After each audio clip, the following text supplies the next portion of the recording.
Idefran, Instituto de Divulgação Espírita de Franca, apresenta Sementeira Cristã.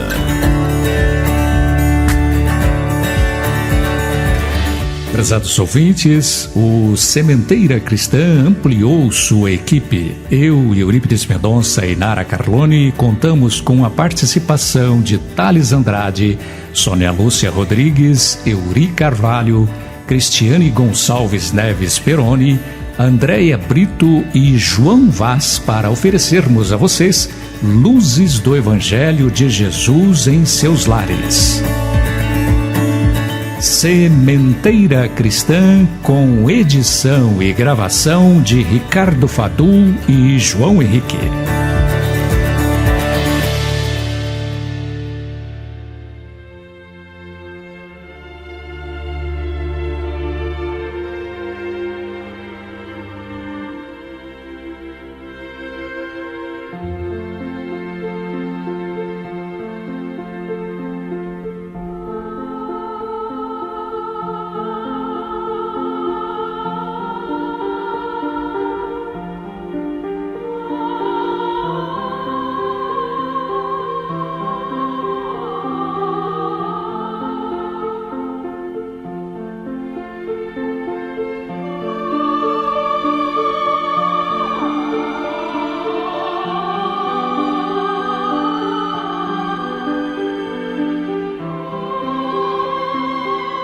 Senhor, dá-nos forças para viver com alegria, coragem e compreensão.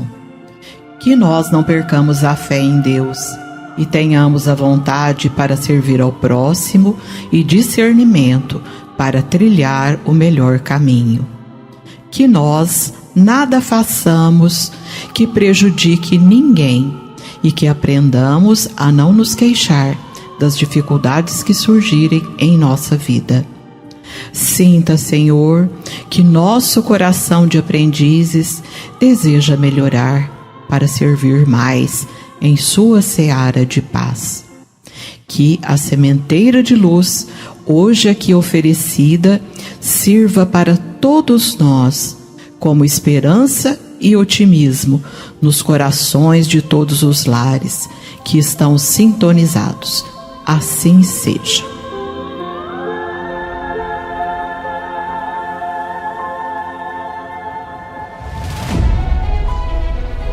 Sementeira Cristã apresenta Livro Aberto.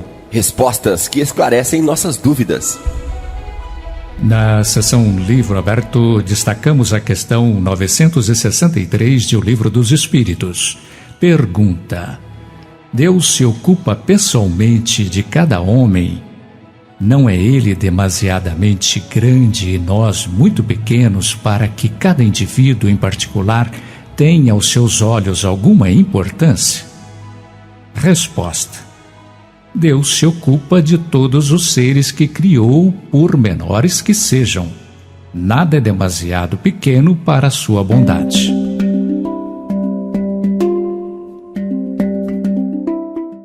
Hoje vamos falar sobre família.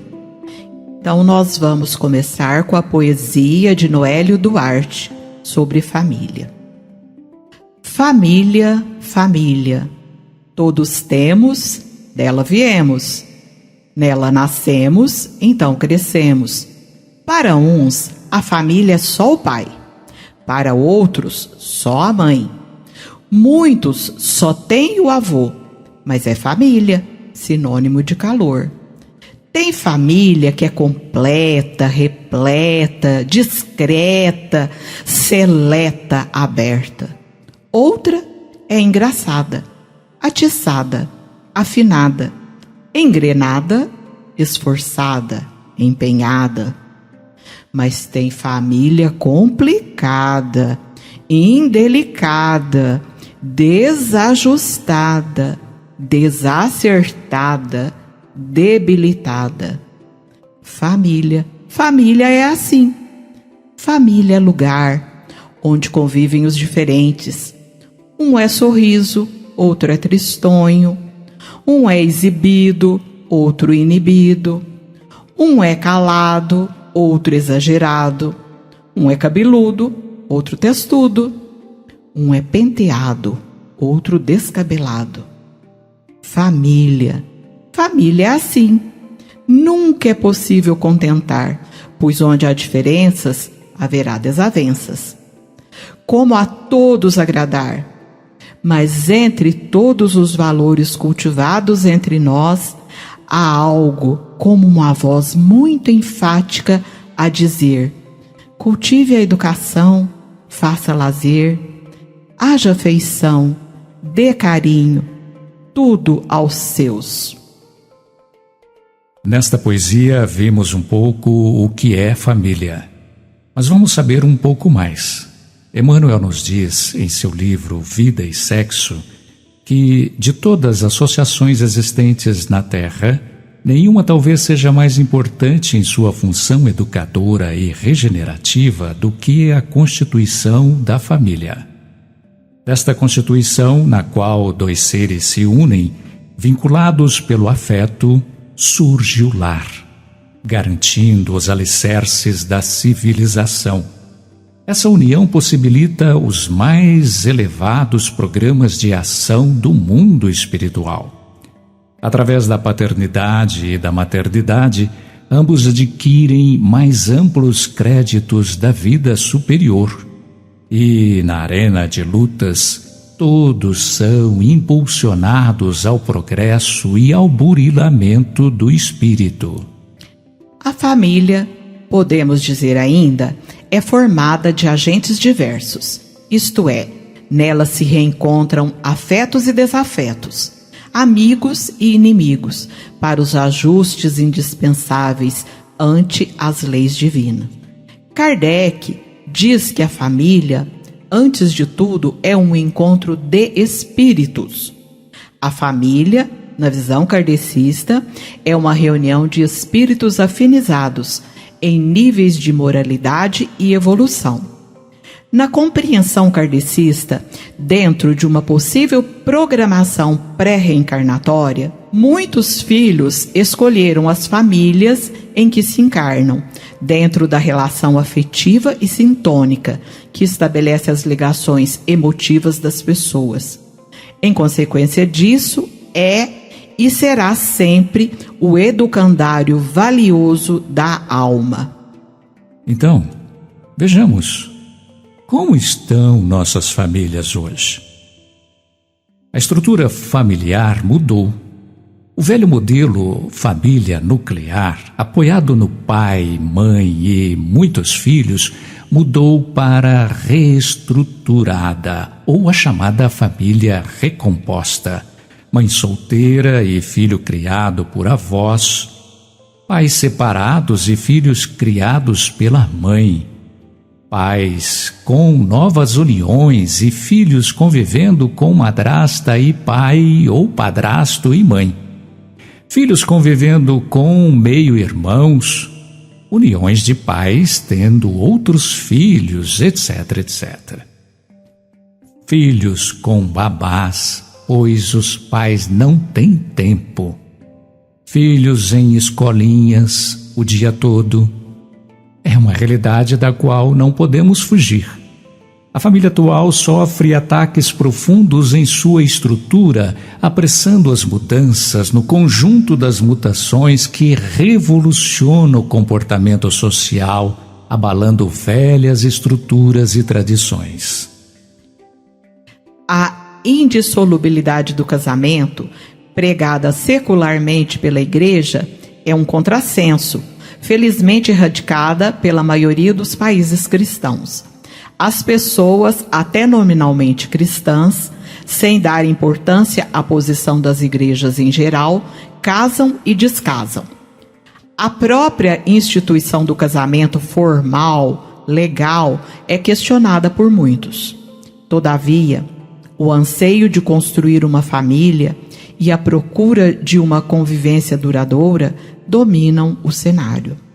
Novas formas no relacionamento entre os cônjuges decorrerão do nivelamento mental, moral e até profissional dos parceiros. A antiga família contemplava a supremacia do homem, o cabeça da família, o que saía, para prover os recursos e a submissão da mulher, que devia ficar em casa para os serviços domésticos. O novo panorama exige a mudança desse modelo, com funções compartilhadas pelo casal. O casamento do futuro será baseado no afeto e no amor.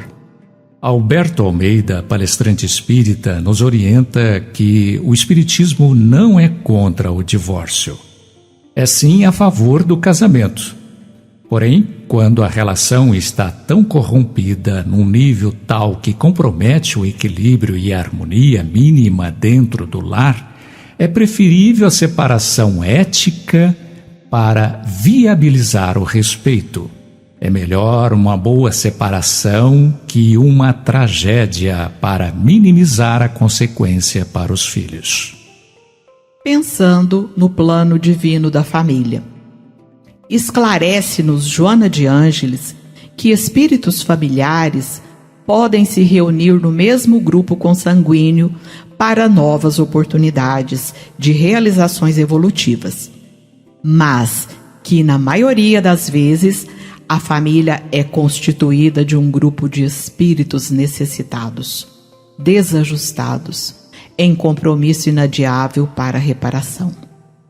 Nessa conjuntura, desafetos e compromissados do passado têm o ensejo da oportunidade de novas experiências, onde, através de renúncias e lutas, vão desenvolvendo sentimentos de fraternidade e respeito, consolidando assim a formação das verdadeiras famílias espirituais. A família é mais do que o resultante genético. São os ideais, os sonhos, as lutas e árduas tarefas, os sofrimentos e as aspirações que desenvolvem as nobres expressões de elevação espiritual na Terra. A grande missão da família é quebrar a força do egoísmo e dar valor ético às relações. Que tipo de uniões vemos nas famílias? Segundo André Luiz, existem vários tipos de uniões na Terra. Uniões acidentais. Uniões surgidas em consequência de desajustes dos parceiros que fogem às responsabilidades assumidas no plano espiritual. Seria um plano B da programação espiritual, caracterizado por uniões entre espíritos imperfeitos. Uniões provacionais. São uniões surgidas pelo dever e comprometimento. É o reencontro de almas para ajustes necessários à evolução de ambos. Uniões sacrificiais. É o reencontro de alma iluminada com alma inferiorizada com o objetivo de redimi-la. Uniões afins. São uniões marcadas pelo amor, onde a fraternidade é sentimento dominante. Reencontro de corações amigos para consolidação de afetos. Uniões transcendentes. São almas engrandecidas no bem e que se buscam para realizações imortais, tanto que muito raros. Exemplo, Kardec e Amélie. Deste quadro, concluímos que as uniões transcendentes são raríssimas. Os casamentos afins e sacrificiais são reduzidos e a esmagadora porcentagem recai sobre as uniões ou ligações de resgate. Por que nascem os conflitos?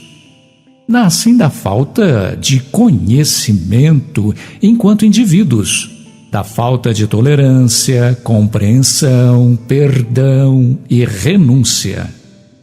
Cortella diz que felicidade é igual a menos expectativa e mais realidade. Quanto maiores as expectativas da criatura longe da realidade, mais sofrimento, pois a pessoa não consegue o que deseja e seus desejos estão fora da realidade. qual a grande responsabilidade da família? Vivemos uma era de luxo sem precedentes, de consumismo exagerado. Nossas necessidades são satisfeitas imediatamente. Existem jovens cuja mesada é maior do que aquilo que a geração anterior ganhava durante o mês inteiro. Achamos isso admirável, mas observamos que muitos problemas que afetam a nossa juventude podem encontrar respostas nessa realidade. Por exemplo, a taxa alarmante de delinquência juvenil, o uso de drogas, a libertinagem sexual. Podemos afirmar que a facilidade oferecida aos filhos sem limite deseduca, desvaloriza o que lhes é ofertado. Pode lhes dar a ideia de que tudo o que ambicionam lhes deve ser dado e isto os faz perder a noção do valor das coisas. É o momento em que se ressalta o egoísmo no íntimo do indivíduo. E tudo o que falamos também é válido para o uso das mídias pelos adultos. A vida é uma escola onde se aprende justamente a viver e viver em sua realidade, usando o bom senso em tudo. A forma mais eficiente de educar é praticar a liberdade com responsabilidade. Aos pais, cabe aprender a dizer não. O mundo, a vida, nos diz não a todo momento. A palavra-chave é responsabilidade por tudo o que se faz. Todos nós desejamos o melhor para nossos filhos. No entanto, não basta desejar, é necessário criar condições reais para que isso aconteça. E estas condições são praticadas no espaço da convivência familiar, o que chamamos de socialização primária.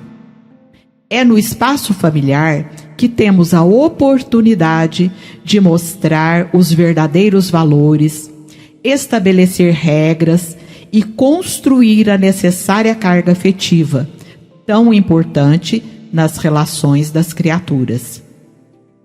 Diante da realidade que vivemos, o escasso tempo de convívio entre os membros da família, a qualidade do tempo que dedicamos deve fazer diferença para marcar a educação definitivamente. É esta autoridade legítima que faz a criança e o jovem crescer e amadurecer para que chegue à autonomia, sabendo que a liberdade tem um preço, a responsabilidade. É a maneira pela qual a família vai conduzir o jovem à autorrealização, desenvolvendo-lhe as potencialidades sem, entretanto, exigir mais do que ele possa dar, respeitando-lhe as limitações. Ao lado disso tudo, afirmamos que a autoridade legítima se faz com a força moral. O exemplo é a força que se constitui no modelo digno a ser imitado. É o recurso mais eficiente, pois diante das qualidades paternas não há argumento capaz de convencer melhor, despertando a admiração e o respeito. Para que nossos filhos sejam felizes, precisamos entender que eles precisam de educação moral. Educação moral é o despertar da consciência, apoiada pela compreensão da vida e fundamentada na vontade livre do indivíduo. Uma pessoa moralizada é aquela que age voluntariamente no bem. Conseguir a adesão livre da vontade para a prática do bem, eis o desafio e o dever da educação. Para os espíritas, o grau de compromisso aumenta. Conhecendo os princípios espíritas, o trabalho educativo ganha uma dimensão mais profunda e as possibilidades de acerto se multiplicam. Aos pais compete aproveitar os recursos. Como espíritas, não podemos ignorar mais que somos espíritos e nossos filhos também, e que a finalidade maior da encarnação é a evolução do espírito. Nem tudo o que a multidão aplaude é o correto. O dever dos pais é zelar pelo equilíbrio espiritual dos filhos, nas conversações, nas leituras, no lazer, tendo em vista o espírito imortal. O grande trabalho dos pais não é esconder os filhos dos problemas, e sim prepará-los, dando-lhes armas, recursos, com os quais poderão triunfar sobre estes desafios. Então, vejamos como vencer este desafio. Para vencer este desafio, despertar a consciência para as leis divinas depositadas e dormentes no indivíduo. Paternidade é função para a qual não há férias, 13º, aposentadoria. Não é cargo para ser fiscal nem amiguinho. É para ser pai e mãe. É preciso ser amorosamente atento, amorosamente envolvido e amorosamente interessado. Difícil, muito difícil. Mas colocar a família em primeiro lugar tem um custo que nem todos podem arcar. Mas para isso, lembrar o velho ditado: nenhum sucesso na vida compensa um fracasso no lar. Agora teremos o momento musical. Vamos ouvir composição de Vilma de Macedo Souza, colaboração do CD da Federação.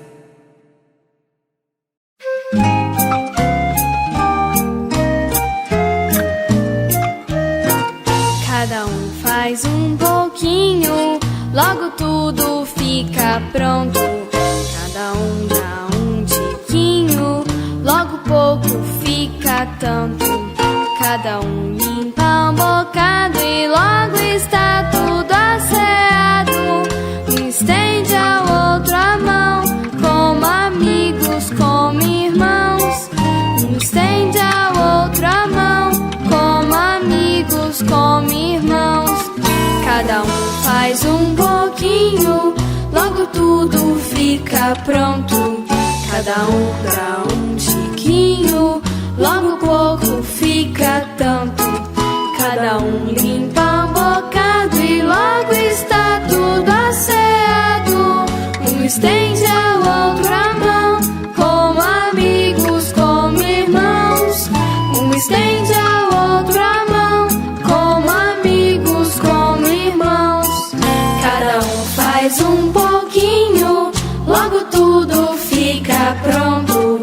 Cada um dá um tiquinho, logo pouco fica tanto. Cada um limpa um bocado e logo está tudo asseado. Um estende ao outro a mão, como amigos, como irmãos. Um estende ao outro a mão, como amigos, como irmãos. Cada um faz um pouquinho, logo tudo fica pronto. Cada um dá um tiquinho, logo pouco fica tanto. Cada um limpa um bocado e logo está tudo asseado. Um estende ao outro a mão, como amigos, como irmãos. Um estende ao outro a mão, como amigos, como irmãos.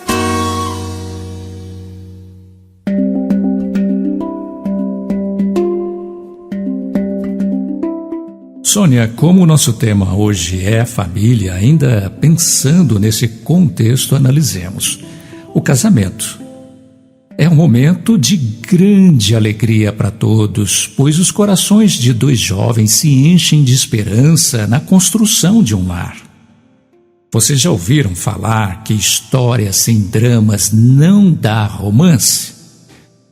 No momento que fala, viveram felizes para sempre, acaba o filme, acaba o livro. Pois é. Será que um casal conseguirá viver feliz para sempre? Num casamento, esperamos que sim. Mas casamento não é isso. Não é história de Cinderela, nem de Bela Adormecida, nem da Branca de Neve. Perguntamos: encontraremos na Terra um casal perfeito? Podemos dizer que um casamento perfeito pressupõe a união de duas pessoas perfeitas. Porém, isso é impossível aqui neste mundo, ainda tão atrasado espiritualmente. No entanto, apesar dos defeitos que ainda predominam em nossa sociedade, sabemos de casais que vivem muito bem e gozam de relativa felicidade, já que a felicidade ainda não é deste mundo. Estes casais felizes são pessoas comuns que lutam com dificuldades profissionais, familiares e até mesmo íntimas, porém possuem o firme propósito de alcançarem juntos a paz, com o cônjuge e com as pessoas que os rodeiam. Então, dizemos que é possível sim encontrar a harmonia no casamento. O que trará a força para eles é o amor.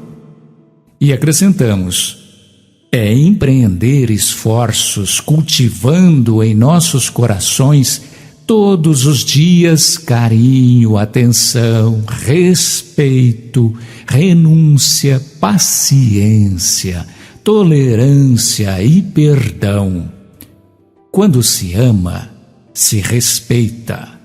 O respeito deve estar presente em todos os momentos. Nós não casamos para ser feliz, mas para fazer o outro feliz. E isto é bilateral, de ambos os lados. Aí a felicidade se instala. Então, quando amamos, respeitamos, não queremos ferir o outro. E casamento é botar em prática a renúncia, a paciência, o perdão. Sem estes ingredientes, o amor não floresce. Por isso dizemos a todos os casais: amem-se. Sejam otimistas. Os problemas vão surgir, mas com amor não serão problemas, e sim desafios a serem vencidos com luta, com otimismo. E, sobretudo, vocês dois sendo unidos e companheiros um do outro. Tenham sempre como bandeira o respeito, a fé e a união. Vocês sabiam que os economistas dizem que casamento e filhos são o pior investimento financeiro que se faz? A gente investe, gasta, coloca dinheiro lá e lucro que é bom, não vem. Os filhos, por exemplo, quando estão na fase de nos devolver o que gastamos, vão construir sua própria vida e lá se vai o investimento. Porém, sabemos também, pela própria vivência, que é o melhor investimento afetivo e emocional que fazemos. É na família que encontramos o melhor retorno para tudo o que fazemos de bom. Vocês já perceberam que às vezes a gente fala mal de alguém na família, fica meio bravo, mas a gente não gosta que ninguém fala. Só a gente pode. É porque, ao lado da nossa reclamação, carregamos muito amor. E é isso que dissemos: investimento afetivo emocional. É na família que encontramos a alegria de ter alguém com quem compartilhar uma dor. Quando sofremos uma grande dor, uma grande perda, como é bom termos alguém para nos dar a mão, para nos oferecer o ombro amigo para a gente chorar. Como é bom poder desabafar na hora em que as coisas vão mal. Todos sabemos que a dor compartilhada, ela diminui de intensidade. Parece que compartilhando, repartimos um pouco o peso. E a alegria compartilhada também tem efeito positivo. Ela se multiplica, ela aumenta quando compartilhamos com alguém. Quem já viveu uma dor muito grande sabe do que estamos falando. É de sentimento, é de ter mesmo um outro para nos ouvir. É poder falar de algo que está bem lá dentro de nós. Então, investir em família é maravilhoso. É ver os filhos dar os primeiros passinhos, aprender a falar. E depois, quando adolescentes ou adultos e chegam para nós chorando, é poder abraçar e dizer: venha, eu quero te ajudar, eu te amo muito. E quando estamos mais velhos, como é bom a alegria da juventude que brinca, que briga, que também nos ajuda. Porque quando se ama, o amor preenche, o amor cuida. Pensando em tudo isto, perguntamos: onde está o ensinamento do Cristo em nossas vidas? Jesus deixou claro que somos filhos de Deus e que trazemos em nós mesmos uma herança divina. Esse conjunto de qualidades superiores, a que chamou Reino dos Céus, e que o desenvolvimento dessas qualidades nos propicia oportunidade de ingresso em esferas superiores, em mundos mais avançados, e que, como herdeiros de Deus, somos herdeiros do universo. Deixou claro também que o seu evangelho é o caminho para o desenvolvimento deste reino no íntimo de cada um. Os seus ensinos conduzem ao despertamento dessas qualidades superiores, que todos nós possuímos como herança do Pai.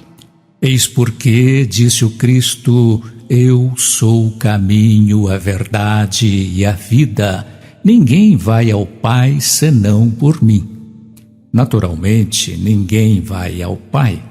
Deve significar que ninguém chegará a Deus fora dos seus ensinamentos, ou seja, fora do amor, pois o amor resume inteiramente a doutrina de Jesus, porque é o sentimento por excelência.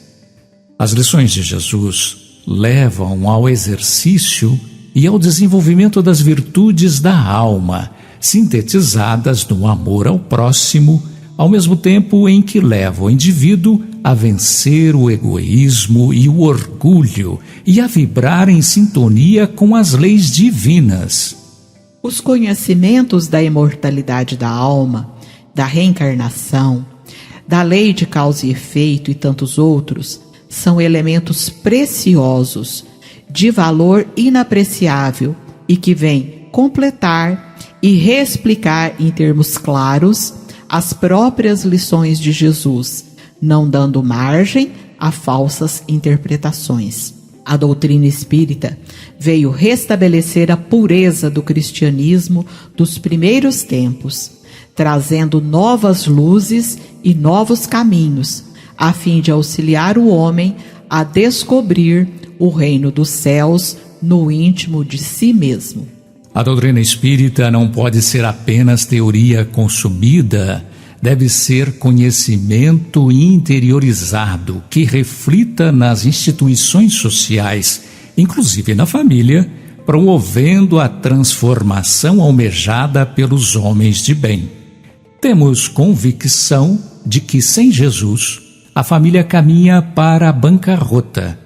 Ideal que a família esteja vinculada aos códigos do cristianismo, que tem por base essencial o amor a Deus e ao próximo.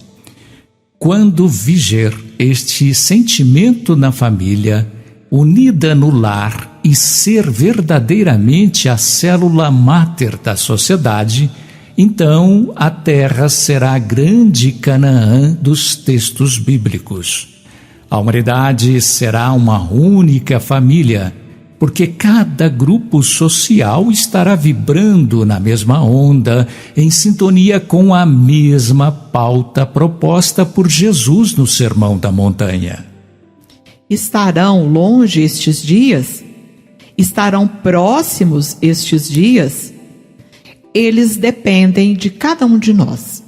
Se cada um de nós tomar por dever primacial a sua transformação moral para melhor, se cada um de nós compreender que a própria felicidade constitui em ser fraterno e despertar para a autoiluminação, e fazer com que esta luz que vem de dentro esparja claridade para fora, para que não exista mais trevas.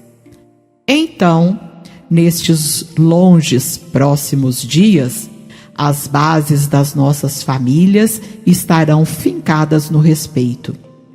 Graças à chegada do Consolador na Terra, que veio restabelecer a proposta de Jesus nos corações humanos, é possível acreditar que logo mais o planeta de provas e expiações cederá lugar ao mundo de regeneração.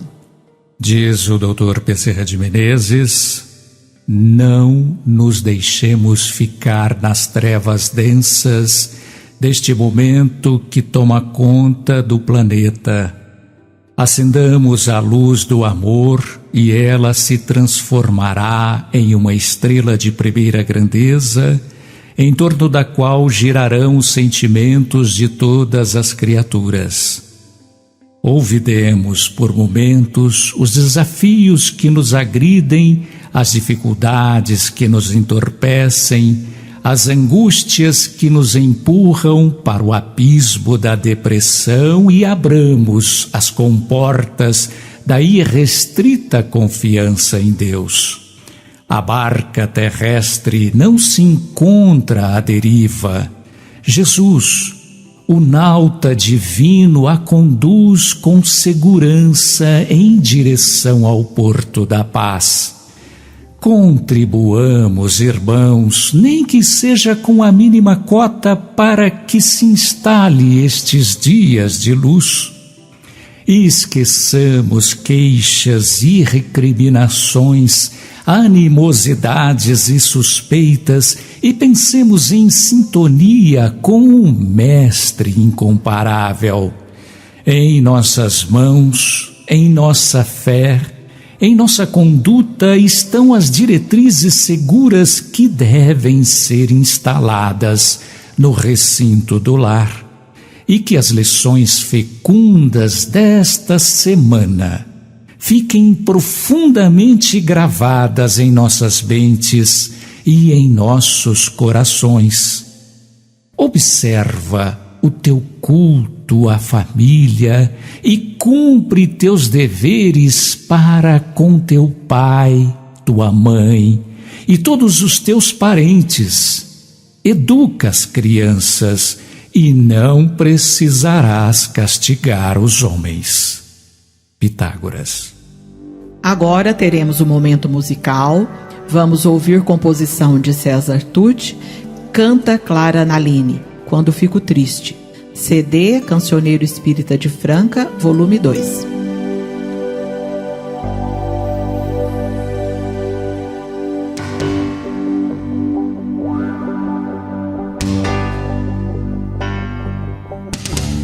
Quando fico triste, paro de falar, sento no meu canto, deito no sofá,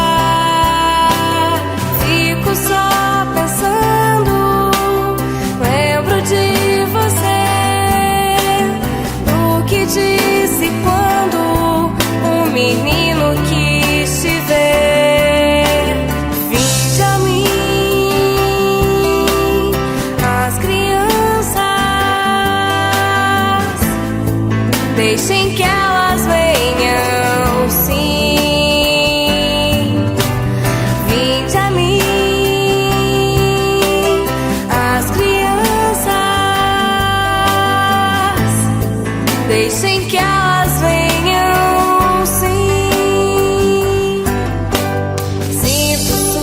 suas mãos nos meus cabelos. Sinto que está perto de mim. Ouço bem baixinho seus conselhos. Num instante já estou feliz. Vinde a mim, as crianças, deixem que elas venham, sim. Vinde a mim, as crianças, então adormeça assim.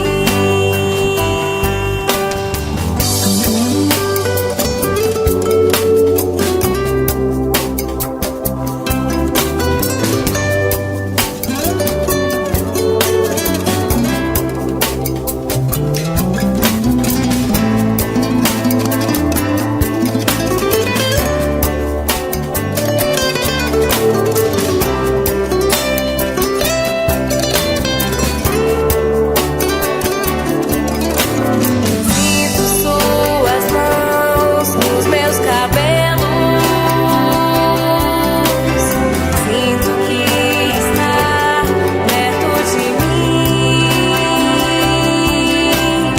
Ouço bem baixinho seus conselhos. Num instante já estou feliz. Vinde a mim, as crianças, deixem que elas venham, sim. Vinde a mim, as crianças, então adormeça assim.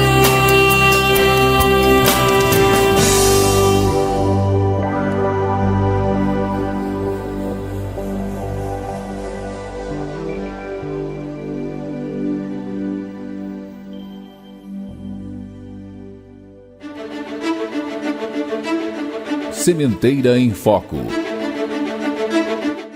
No Sementeira em Foco, destacamos o Clube do Livro Espírita do Idefran. Torne-se sócio. Você poderá usufruir de descontos na livraria do Idefran e também utilizar da biblioteca, que oferece cerca de 6.000 títulos sobre doutrina espírita.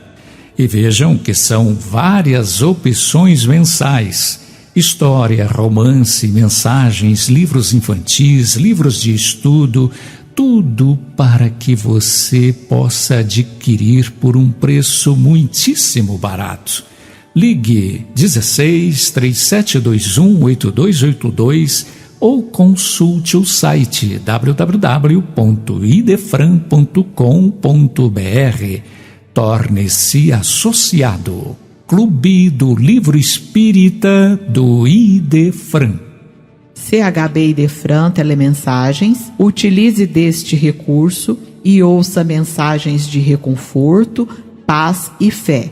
Disque 16 3713 0299, 24 horas no ar. Destacaremos hoje, no momento de divulgação de entidades espíritas de Franca, o nosso querido Centro Espírita Meimei.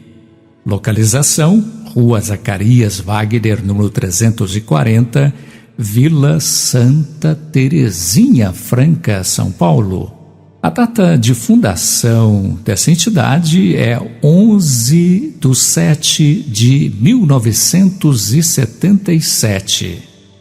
Fundadores: José Roberto Batista e Alzira Gomes dos Anjos Batista. Juntamente com alguns companheiros, sob a orientação do senhor Langerton Neves da Cunha e de Francisco Cândido Xavier, fundaram o Centro Espírita Meimei, não só com o objetivo de divulgar a doutrina espírita, bem como atender a todos que nele buscam orientação, amparo e consolo. Hoje, o Centro Espírita Meimei está sob a direção de Nelson Gomes, que continua, junto a outros companheiros, oferecendo aos frequentadores o que necessitam para o aprimoramento espiritual, seguindo a orientação de seus fundadores. As atividades constituem de reuniões públicas com o estudo do Evangelho, preces e passes às terças e sextas-feiras, aos domingos, evangelização para bebês, crianças, jovens e adultos de todas as idades. Algumas reuniões são privativas, quando se realiza fluidoterapia à distância, com o objetivo de atender os pacientes que passam pela farmácia fitoterápica Sheila, com problemas específicos, necessitando de orientação espiritual. Equipe espiritual dirigida pelo mentor espiritual da casa, Arthur de Castro. Às quintas-feiras, reunião mediúnica, Ivone do Amaral Pereira. Objetivo principal, atender os espíritos desencarnados em sofrimento e ajudar os médiuns a educar suas faculdades mediúnicas e a se aprimorarem moralmente através do exemplo. Nessa reunião também são recebidas mensagens de orientação enviada por espíritos ligados à casa. A entidade possui inúmeros grupos de estudo. Segunda-feira, Grupo Eurípides Barçanufo, estudo do Livro dos Médiuns e do livro A Gênese. Quarta-feira, Grupo Alzira Gomes dos Anjos Batista, estudo das obras básicas. Quarta-feira, Grupo André Luiz, estudo do Evangelho e do Livro dos Espíritos. Sábado, Departamento de Assuntos da Mediunidade, Langerton Neves da Cunha, com estudo do Livro dos Médiuns e obras complementares. Projeto Slides, obras de André Luiz e Emmanuel, estes realizados uma vez por mês. Departamento de Família, também realizado uma vez por mês, com estudo tendo como tema ou como foco a família. Observação: algumas reuniões de estudo foram suspensas durante a pandemia, outras permanecem online. Há também no Centro Espírita Meimei a farmácia fitoterápica Sheila, que distribui remédios fitoterápicos e pomadas, tudo gratuitamente.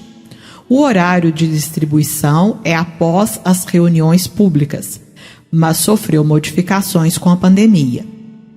Os trabalhos de assistência social consistem na confecção de enxovaizinhos para recém-nascidos. Todos os sábados de manhã, destaca-se o trabalho de amor fraterno, distribuição de alimento, roupas e calçados para senhoras carentes. E domingo, distribuição da sopa fraterna às 10 horas. No segundo domingo do mês, distribuição de cestas básicas pelo Grupo Arthur de Castro. Esta é a história e atividades desta tão querida entidade espírita de Franca, Centro Espírita Meimei, na Vila Santa Terezinha. Correio do Além. Os espíritos falam conosco. Sedenta de luz, rogo misericórdia. Fui mulher na minha última e dolorosa existência na terra. Enverguei as roupas físicas da vaidade e empolguei-me pelas coisas fúteis, tornando-me vendedora de ilusões. Favorecida por um matrimônio nobre, utilizei-me da oportunidade para projetar-me nos favores de relevo social. Fui visitada inúmeras vezes pela fecundação, que me chamava à responsabilidade matrimonial, mas não hesitei e inúmeras vezes pratiquei o aborto, na expectativa de fugir aos compromissos superiores da vida. Separei-me através da separação legal e fui buscar emoções cada vez mais fortes e vulgares para uma vida de prazeres e futilidades. Minha mãe, falecida, apareceu-me em sonhos inúmeras vezes, chamando-me à realidade dos deveres. Ignorei. Mas comecei a experimentar impressões que me perturbavam o equilíbrio mental. Ouvia choros e vozes infantis fazendo-me voltar à realidade dos meus crimes. Comecei a me afogar na bebida alcoólica para esquecer ou fugir. E apesar das terapias convencionais, foram inúmeros os medicamentos utilizados, pois os efeitos, apesar de imediatos, não curavam o distúrbio psíquico. Posteriormente, passei a sentir estranhas e agudas dores na região do baixo ventre, vindo a descobrir que era portadora de terrível carcinoma, que me vitimava o útero. Isso levou-me à morte prematura. Com apenas 32 anos, fui obrigada a abandonar a terra, expulsa do corpo físico pelo câncer vingador. Mas não morri. Sentia-me viva. Sentia dores inenarráveis e jamais perdi de todo a consciência. Saí da realidade orgânica e penetrei numa realidade muito mais cruel. Vi corpos destroçados e era perseguida por vozes acusadoras que rogavam justiça, clamando por vingança. Vivi situações onde fui desrespeitada nos meus sentimentos de mulher, desnudada intimamente e ouvindo sarcasmos que, mesmo desequilibrada, percebia a realidade dos fatos. Não posso definir quanto tenho padecido. Não há palavras para descrever o infortúnio que tenho experimentado. O tempo parece uma eternidade para mim. Recordo que parti da Terra no ano de 1947, quando se anunciava o período de Natal. Após isso, não me é possível recordar de mais nada. Só o pavor, o choro e medo das visões acusadoras que se formam em minha mente. Um dia, me lembrei da minha mãe e da mãe de Jesus e roguei chorando, pedindo proteção e socorro. Roguei por uma migalha de misericórdia, uma mínima gota de luz, uma única oportunidade de me redimir. Senti, então, que mãos invisíveis me arrancaram daquele ambiente onde eu penetrava. Fui trazida aqui para fazer um apelo a todas as mulheres. Reflitam, voltem-se para os deveres mais elevados, quais a maternidade, o lar e a família. Agora, suplicando uma baga de luz e uma única oportunidade redentora, fui informada que deverei voltar, renascer. Sei que será dolorosamente difícil, mas não quero repetir a jornada antiga. Eu quero recomeçar. Sementeira Responde. Esta sessão é dedicada a questionamentos de ouvintes. Participe! radioidefran@idefran.com.br. No Sementeira Responde, quem responde hoje é Cristiane Neves Gonçalves Peroni. A seguinte pergunta, feita por Lourdes Maria de Batatais: entre a dor física e a dor moral, qual das duas faz vibrar mais profundamente o espírito humano? Vamos ouvir. Podemos classificar o sofrimento do espírito como a dor realidade e o tormento físico de qualquer natureza como a dor ilusão. Em verdade, toda dor física tem por objetivo o despertar da alma para os seus grandiosos deveres, seja como expressão expiatória, como consequência dos abusos humanos ou como advertência da natureza material ao dono de um organismo. Mas toda dor física é um fenômeno, enquanto que a dor moral é essência. Daí a razão porque a primeira vem e passa, ainda que se faça acompanhar das transições de morte dos órgãos materiais. E só a dor espiritual é bastante grande e profunda para promover o luminoso trabalho do aperfeiçoamento e da redenção. Para isso, pôs Deus, nessa terra de aprendizagem, ao lado das alegrias raras e fugitivas, dores frequentes e prolongadas, para nos fazer sentir que o nosso mundo é um lugar de passagem e não o ponto de chegada. Gozos e sofrimentos, prazeres e dores, tudo isto Deus distribuiu na existência, como um grande artista que na tela combina a sombra e a luz para produzir uma obra-prima.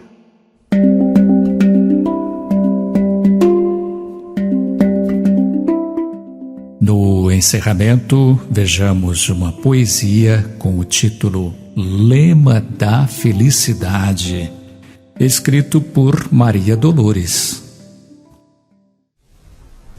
Alma querida, escuta, quando a tribulação te agrave a luta, flagelando-te o ser, tanto quanto desejas elevar-te, recorda a lei de Deus em toda parte, trabalhar e esquecer. Não te agrilhoes a nuvens do passado, nem te aflijas pensando no porvir. De esperança a brilhar no coração contente, renova-te e confia alegremente no privilégio de servir. O chão silencioso não confessa quanta vez engoliu detritos agressores. Sabemos tão somente que responde onde o lixo, as ocultas, se lhe esconde com braçadas de flores. Fertilizando a vida, a fonte deixa o lodo e tudo ouvida para ser água, enfim, clara e singela. A argila sofre o fogo que a transforma, tudo esquece, ganhando nova forma em porcelana rendilhada e bela. Assim também, alma querida e boa, não reclames, perdoa, e nem exijas, ama. Se aspiras a encontrar as alturas do bem, no anseio por mais luz que te mantém, auxilia e constrói algo mais que o dever, porquanto o lema da felicidade, sem que a dor nos deprima ou a queda nos degrade, será sempre servir, trabalhar e esquecer. Sementeira Cristã aguarda todos vocês no próximo domingo às 9 horas. Idefran é o amor no ar.